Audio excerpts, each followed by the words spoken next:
Assalamualaikum warahmatullahi wabarakatuh. Nah, ini mau ngomongin soal bandwidthnya, kualitas videonya YouTube ya. YouTube itu sepertinya menggunakan kompresi yang apa jenenge ya, fix ya, yang walau variabel bitrate, pedomannya bukan dari kualitas tapi dari bitrate-nya sendiri ya. Mirip konstan bitrate tapi ada variasi sedikit yang menurut penulis juga hanya seperti itu. Jadi penting sekali untuk bisa mengurangi artifak, mengurangi error-error, mengurangi noise atau hal-hal yang bisa meningkatkan bitrate. Jadi ada beberapa teknik untuk bikin kualitas video itu tetap bertahan sebaik orisinil yang kita upload. Jadi yang penting itu adalah kita bisa mengetahui ciri-ciri bagian video yang bisa membuat gambar kualitas jadi turun ketika diupload. Kita bisa mengecek kualitas video itu bisa berkurang atau nambah kalau kita mengencode ulang, mengkompres lah ya. Tapi istilahnya mungkin apa sih, penulis nggak paham istilah yang ada pada software itu karena beda-beda. Tapi biasanya dikonversi lah jadi file lain yang berdasarkan kualitas. Jadi kalau kita pakai VBR atau GBR, itu ukuran gambar, ukuran video itu akan selalu tetap, karena dari program yang encode sendiri akan berusaha mempertahankan biar bitrate-nya sekian gitu, nggak lebih nggak kurang. Nah, untuk tahu apakah video kita itu membutuhkan kompresi atau bitrate yang lebih tinggi sehingga kalau diupload itu gambar turun kualitasnya, kita pergunakan kompres atau re-encode menggunakan kualitas. Entah ya apa beberapa software menawarkan hal itu. Kalau penulis sendiri karena pakai yang program command line, pakai batch, pakai perintah, itu mudah untuk bisa mengkompres berdasarkan kualitas.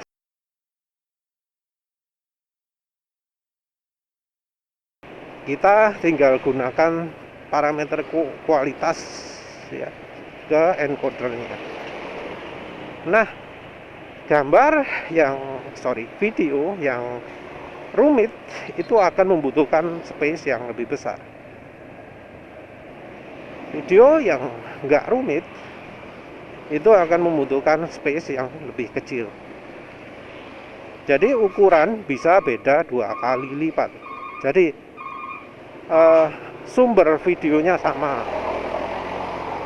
sama-sama dari kamera HP yang sama.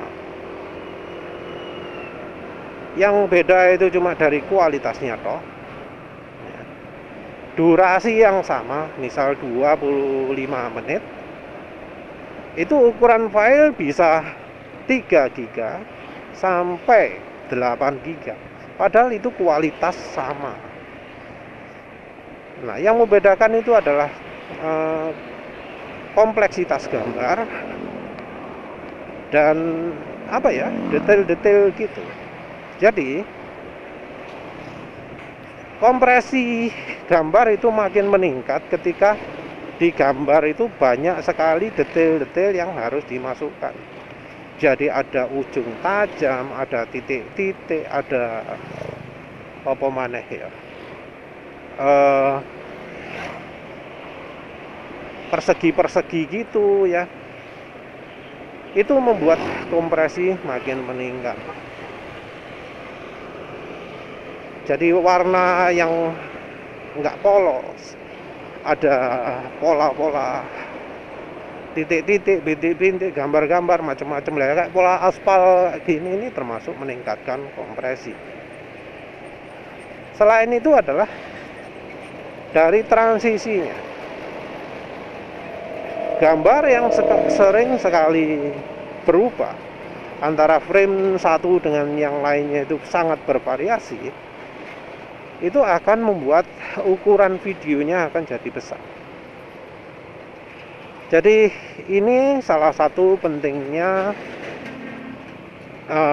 menggunakan image stabilization. Jadi ada hardware apa namanya, optical image stabilization, ada yang pakai software image stabilization atau electronic image stabilization. Kalau kamera kita nggak dilengkapi dengan image stabilization untuk mengurangi penurunan kualitas, maka alangkah baiknya bila kita menstabilisasikan dulu gambar kita.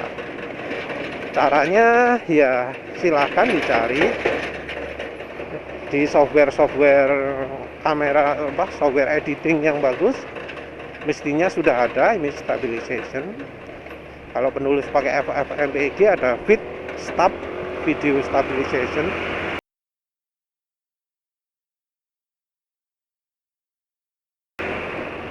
Kalau di VirtualDub juga ada image stabilization. Ya di lain-lain juga ada lah image stabilization.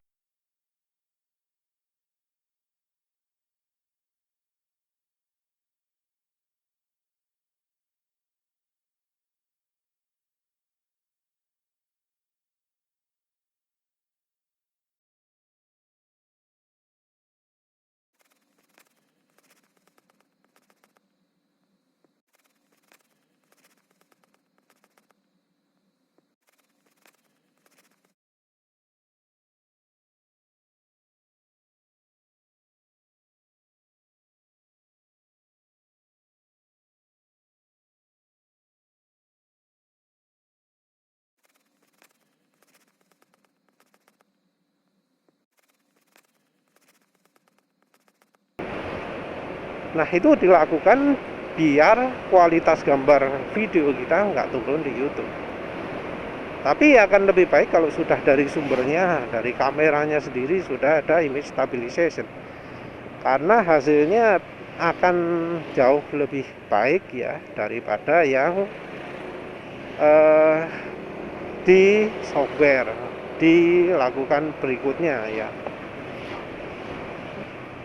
Nggak berarti kualitas bisa banyak dikorbankan, nggak berarti kalau pakai software sangat jelek gitu ya. Tapi biasanya kalau dari kameranya langsung hasilnya akan lebih baik. Cuma bedanya kalau dari software bisa lebih banyak disetel ya, misalnya oh berdasarkan ini, berdasarkan ini. Jadi kalau memang untuk memanipulasi gambar pakai software hasilnya akan lebih bagus. Tapi kalau untuk ingin mendapatkan gambar yang stabil dari kameranya sendiri yang lebih bagus. Jadi transisi antara gambar satu dengan yang lain itu akan sangat meningkatkan kompresi, sangat meningkatkan ukuran video setelah dikompresi. Nah ini juga perhatikan untuk mereka yang buat videonya itu pakai slideshow, pakai efek-efek gitu ya. Kita harus perhatikan itu karena ya kan jadi percuma juga ketika kita ingin menampilkan sesuatu yang bagus, tapi kemudian setelah diupload kualitas gambarnya jadi turun. Ya mau nggak mau lah ada keterbatasan. Contohnya ya, penulis ini ketika ngerekam 1080p itu menggunakan 20 megabit per second. Resolusi YouTube untuk 30 fps itu maksimalnya adalah 10 mbps. Kan beda ya, hampir 2 kali lipat. Nah, di gambar aslinya kalau dilihat frame per frame, itu tiap frame gambarnya halus. Jadi tiap frame itu detailnya benar-benar kelihatan, warna daunnya, pinggiran daunnya, ya bunga-bunga ini yang pinggir ini. Kalau di stop per frame gitu ya, udah kayak foto, nggak ada blur di rekaman 20 mbps. Tapi begitu diupload di YouTube, nanti jadi ada bagian-bagian yang di blur. Ya itu mau nggak mau, itu konsekuensi karena ya bitrate terbatas. Nggak mungkin bitrate itu dibuat tak terhingga kan, jadi harus ada yang dikorbankan. Nah, jadi seperti itu. Tapi ya penulis sendiri kan ngambil gambarnya sambil jalan gini ya. Kecepatan berapa ini? Kecepatan 40 gitu ya.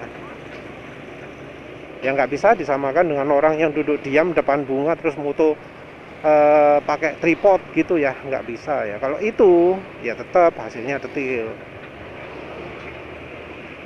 Yang beda itu adalah kalau kameranya bergerak. Nah, untuk mengurangi itu ya ada beberapa solusi. Yang pertama adalah sengaja dikurangi detail gambarnya. Ada beberapa filter kayak NL Minsk, kalau di FFmpeg mestinya yang lain juga ada, smart blur ya istilahnya ya. Jadi bagian-bagian yang wis nggak begitu kelihatan dibuat jadi lebih blur.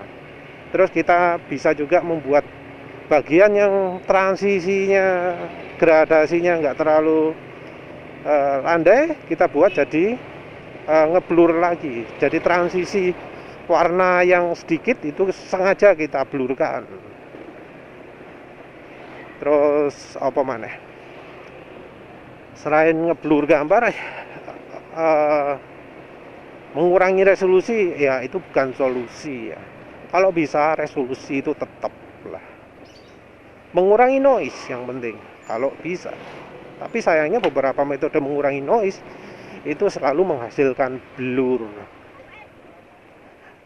Jadi yang aman kayaknya membuat gradasi warna itu jadi lebih mulus itu ya. Kalau yang lain, kalau di FFmpeg namanya DR ya, daring.